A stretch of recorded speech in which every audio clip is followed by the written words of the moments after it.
Hola, espero que andes bien. Si estás buscando hacer tus propios videojuegos, quizás esto pueda serte útil como punto de partida. Voy a contarte de qué trata esta serie de videos. En la medida que la plataforma me lo permita, deberían aparecer agrupados bajo una misma lista de reproducción o etiqueta. Al momento que estés viendo esto, puede que la serie aún no esté completa y que los esté subiendo poco a poco a medida que los voy generando.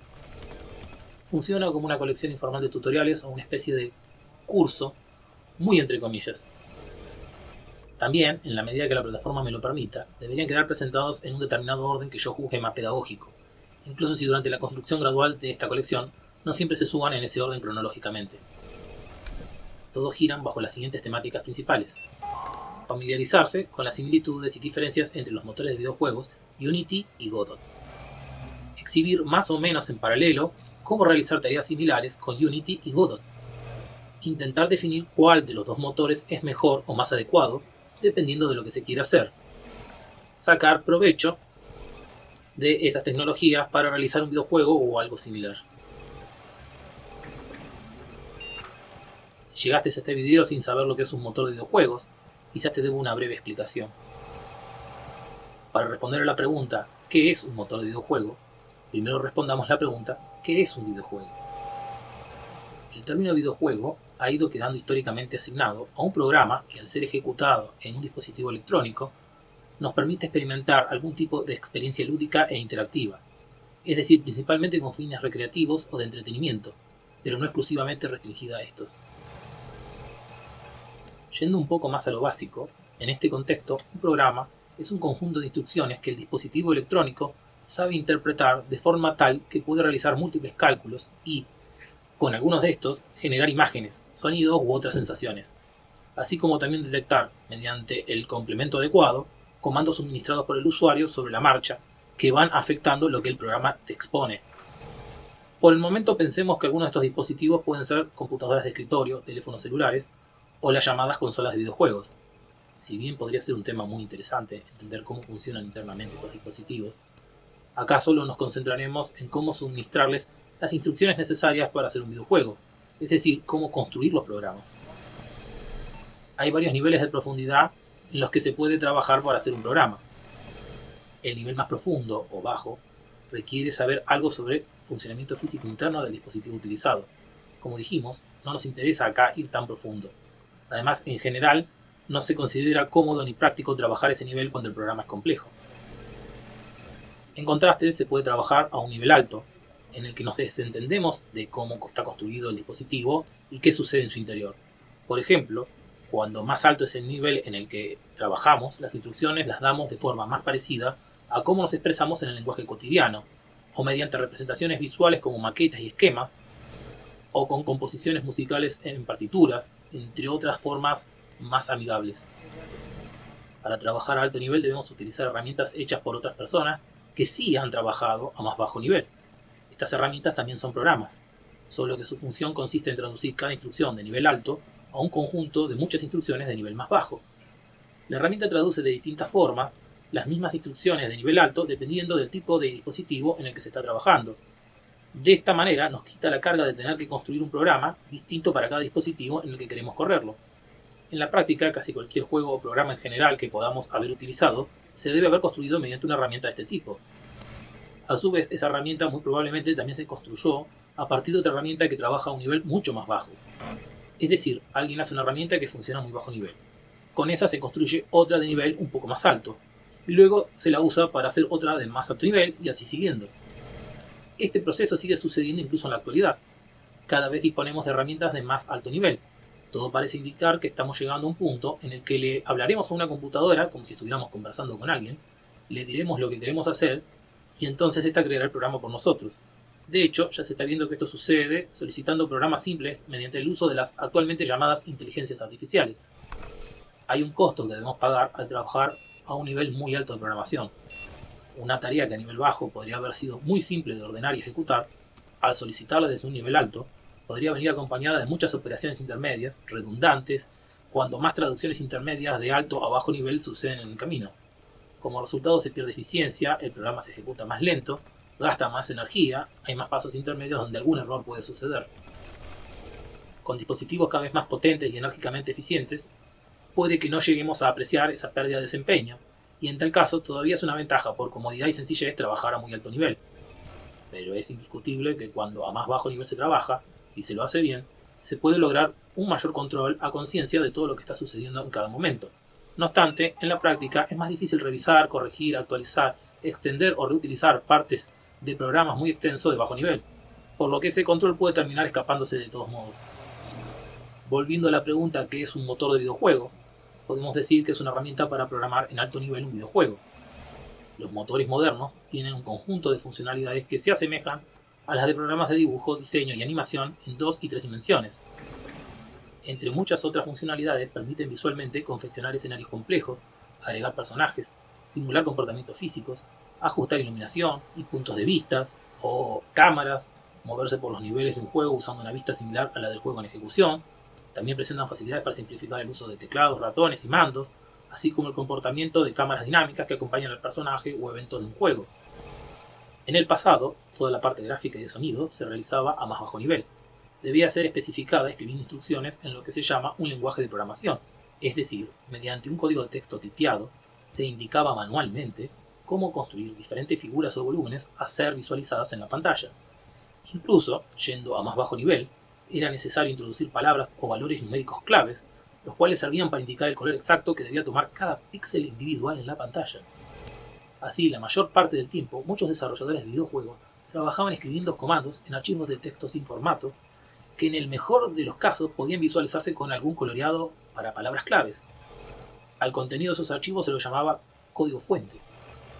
Con la aparición de dispositivos más potentes, se hizo posible un trabajo de más alto nivel, pudiéndose editar imágenes, videos, modelos tridimensionales, animaciones y demás, de una manera más intuitiva y cercana a la visualización del producto final. Pero eso no elimina la existencia de los lenguajes de programación, sino que los complementa. Al poder liberar el texto de un programa de todas esas instrucciones para gestionar gráficos y audios a bajo nivel, se obtienen códigos fuentes más cortos y simples. El uso de estos queda principalmente para gestionar comportamientos y cierta lógica de cómo interactúan los distintos elementos presentes en un videojuego. Todo sucede como si los motores agregaran porciones de código que el desarrollador del videojuego invoca pero que nunca ve ni tiene que molestarse en revisar. Esencialmente, muchas tareas que se repiten muy seguido en la construcción de cualquier videojuego quedan hasta cierto punto automatizadas con funcionalidades de alto nivel en el motor. Esas funcionalidades permiten a los desarrolladores ahorrar tiempo y tener una forma de trabajo más visual e intuitiva. A su vez, los desarrolladores usan porciones de código fuente para indicarle al motor que haga todo aquello que es más original y particular, en los casos que se quiere tener un nivel de control mayor. Hay gente que al principio se siente un poco intimidada ante la necesidad de aprender un lenguaje de programación para escribir código fuente.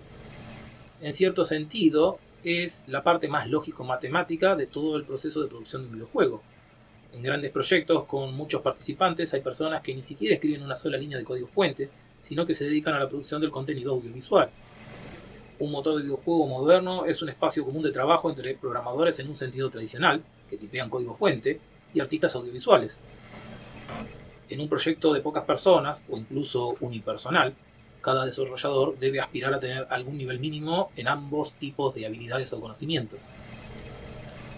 A su vez, si bien la programación es una parte crucial en el juego, por obvios motivos, los usuarios o jugadores tienden primero a apreciar el trabajo audiovisual.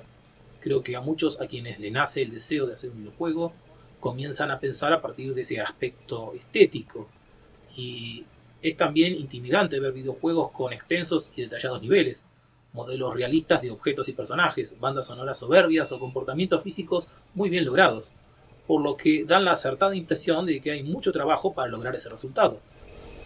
Y aun si la estética no es tan compleja y detallada, puede dar la sensación que requiere mucho esfuerzo poner todo en escena y hacerlo funcionar conjuntamente. Quien no sepa nada del tema podría apreciar esta tarea como extremadamente compleja para un solo individuo. No obstante, los motores de videojuego hoy en día alivianan mucho ese tipo de trabajo y hasta puede que sirvan como empujoncitos para animar a quienes les cuesta dar el paso porque la programación o el diseño les parece intimidante. Creo que cuando alguien se hace a la idea que le es posible realizar un videojuego, al menos al nivel de coordinación conjunta de todos sus constituyentes y abstrayéndose de cómo se confeccionó cada uno, puede quedar con mucha más motivación para encarar luego otros aspectos más especializados. Teniendo en cuenta esa premisa, En esta serie intento demorar varios videos hasta llegar a una introducción sobre programación, ya que siento que es posible y más ameno comenzar presentando un conjunto de herramientas comunes para familiarizarse con el entorno de trabajo en los motores. De esa manera, cuando se llega al punto en el que es ineludible comenzar a escribir un código fuente, las nociones de programación se van presentando sobre la marcha según la necesidad. Del mismo modo, siempre debido al afán de facilitar un entendimiento gradual, para quien algo sepa puede parecer que al principio sobresimplifico o eludo definir correctamente algunos conceptos como los de objeto, nodo, componente, clase, herencia, etc. En algún punto que considero oportuno, iré remediando eso. Aclaro que nadie va a adquirir experticia programando sin mucho tiempo de práctica y estudio, de la sintaxis de un lenguaje de programación o de investigación en distintas técnicas y estrategias para resolver más óptimamente cada tipo de tarea. Esta colección de videos no pretende ni promete suministrar ese nivel de conocimiento ni destreza, solo es un punto de partida para tomarle el gusto a la cosa. De hecho, tampoco acá se analizan exhaustivamente todas las funcionalidades de los motores. Para eso habría que ir a la documentación oficial de cada uno, investigar en distintos artículos o quizás realizar cursos. Y ni hablar de la parte estética, que en su mayor refinamiento requiere el aprendizaje de otras herramientas externas a los motores. Lo cierto es que son pocos los casos en que una sola persona pule solita todos los detalles de un juego. Además tengo que avisarles que al momento de comenzar esta serie no tengo realizado ningún proyecto relevante para mostrar de videojuego ni ningún título académico en el rubro, apenas si pude haber hecho algún curso corto. En ese sentido, lejos estoy de ser ninguna autoridad en el tema, solo un entusiasta. No deberían tomarse mis comentarios con mucha solemnidad. De hecho, si ven que algo de lo que digo o hago no parece correcto, quizás sea buena idea ignorar el material que subo y continuar buscando lo que consideren una mejor fuente de información. Una buena política para no descartar de antemano esta colección mediante un argumento ad hominem es comenzar a mirarlos y ver si les resultan útiles. Pero, ¿por qué me mando yo entonces a hacer esta serie? Bueno, por al menos dos motivos. Uno de ellos es que al preparar estos videos me obligo a profundizar en el tema. Para mí son como una especie de apunte o nota de estudio. Voy completando lo que ya sabía a medida que los hago. Otra razón es que, además de adentrarme en el uso de motores de videojuego, voy adquiriendo algún grado de conocimiento o destreza en la confección de videos con fines educativos. Con suerte, a medida que vaya avanzando, debería observarse un progresivo aumento en la calidad entre videos que voy subiendo, además de que debería ir produciéndolos con mayor rapidez y soltura. Claro, el primer motivo tiene a su vez un incentivo adicional: dominar el tema para en algún punto poder confeccionar algún videojuego. Esto lo querría hacer por fin recreativo, por hobby, por expresión artística y finalmente para poder quizás venderlo y ganar algún dinerito, ¿por qué no? Del mismo modo, el segundo motivo tiene el incentivo de poder llegar a cultivar una herramienta de comunicación más, una forma más de transmitir ideas o conocimientos y, nuevamente, si se da la posibilidad de hacer algún dinerito. Eso ya podría ir sucediendo si se suscriben, dan like a todos los videos y dejan críticas constructivas, o sea, lo que dicen todos los que suben videos. En resumen, si les sirve bien y si no, en el peor de los casos, estoy pensando en voz alta como los locos. Si en este punto no cerraste el video y te fuiste a buscar un supercurso publicado por renombrados realizadores de videojuegos con el aval de los estudios o universidades más destacadas del mundo, te sigo contando un poco más sobre el enfoque de esta serie. Esta colección se encara pensando en un público sin ninguna experiencia previa. Eso me lleva a hacer algunas aclaraciones o comentarios explicando lo que para algunos pueden ser obviedades. Lo hago así para acercar estas herramientas de desarrollo a un público más amplio. Tampoco asumo conocimiento del idioma inglés. Por esa misma razón muchas veces menciono alguna palabra o frase en inglés seguida luego de alguna traducción libre. Espero que sepan disculpar si mi pronunciación no es la más adecuada. No obstante mi esfuerzo y predisposición, mucha documentación y tutoriales que puedan encontrar para complementar esta colección probablemente estará en inglés. Escogí Unity y Godot como exponentes de motores de videojuegos. Unity por ser reconocido como un motor con una rápida curva de aprendizaje y porque, según he visto que dicen, tendría características similares a Unreal, sirviendo entonces como un posible paso previo a su posterior aprendizaje. Tanto de Unity como Unreal existen múltiples juegos publicados y comercializados con un buen grado de aceptación. Unreal es considerado más adecuado para resultados visualmente muy realistas, propios de proyectos robustos llevados a cabo por grandes estudios de desarrollo, con fama de generar resultados más exigentes a nivel de hardware y de ser también su entorno de trabajo mucho más pesado de correr. Por su lado, Unity sería menos exigente en el hardware, preferido por estudios de desarrollo pequeños, pero con resultados no tan espectaculares visualmente. Tanto Unreal como Unity son programas comerciales que ofrecen licencias que comienzan a cobrar regalías recién una vez que un proyecto que los usa supera cierta ganancia o cuando se cumplen otras condiciones que les invito a investigar. Además, creo que el código fuente en el que están escritos es cerrado, no está publicado. Debido a las restricciones de uso y a la imposibilidad de poder ser auditados, estos programas son considerados no libres. Esto nos lleva al otro motor, Godot. Es un programa libre, en el sentido que su código fuente está publicado. Cualquier persona lo puede redistribuir libremente o modificar. No requiere pagar por su uso en ninguna circunstancia. Luego, cualquier proyecto que se haga con Godot jamás estará en riesgo de quedar bajo disputa legal por pagos de derechos de explotación debido a demanda de los autores de Godot. Si el día de mañana sus autores actuales dejan de publicar actualizaciones, existe una comunidad de usuarios que puede continuar con el mismo, ya que tienen gratis y sin restricción de uso el código fuente de partida para hacerlo. Actualmente Godot tiene menos juegos publicados de renombre, pero eso también es porque lleva menos tiempo siendo notado como Unity o Unreal. Existen opiniones divididas sobre si Unity o Godot es mejor para tal o cual tipo de videojuego. Lo que sí es cierto es que Godot quizás no tiene el marketing que posee Unity y por lo tanto su nivel de conocimiento público es menor.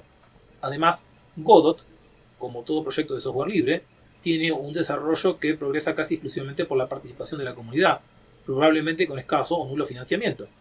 Esto hace que quizás algunos detalles no estén tan pulidos o lleva más tiempo que sean pulidos. Pero en la medida que su uso crezca, se vuelve más probable que mejore más rápidamente. En cualquier caso, si esta colección está bien confeccionada, debería servir para que cada persona decida si le resulta más cómodo trabajar con uno o con otro motor. Tanto Unity como Godot son multiplataforma. Tienen versiones funcionales que corren en sistemas de escritorio con Windows o GNU Linux.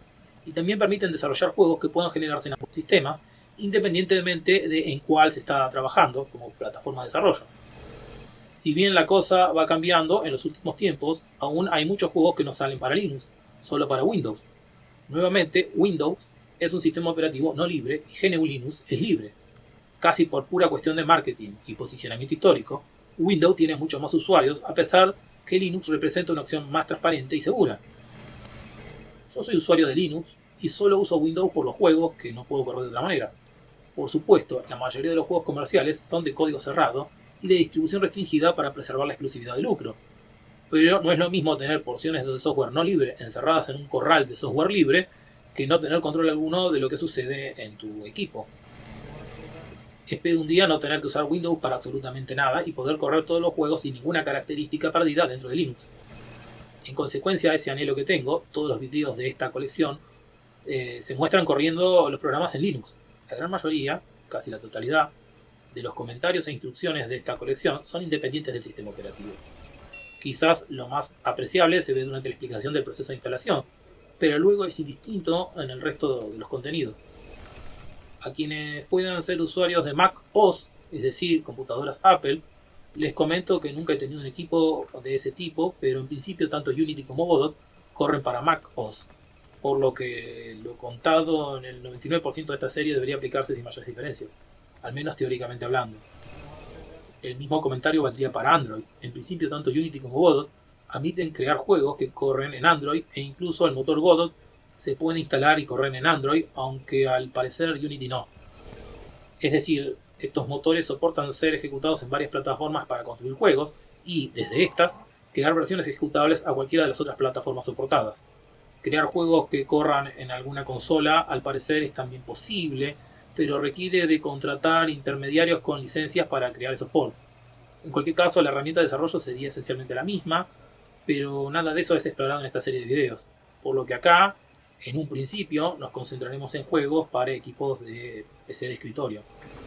A medida que avance esta colección, si hay interés, evaluaremos la posibilidad de incursionar en el sector de los dispositivos móviles, esencialmente con Android. Y eso es todo lo que pensaba comentar en este video. Nos estamos viendo en el resto de esta colección o serie de videos tutoriales. Hasta luego.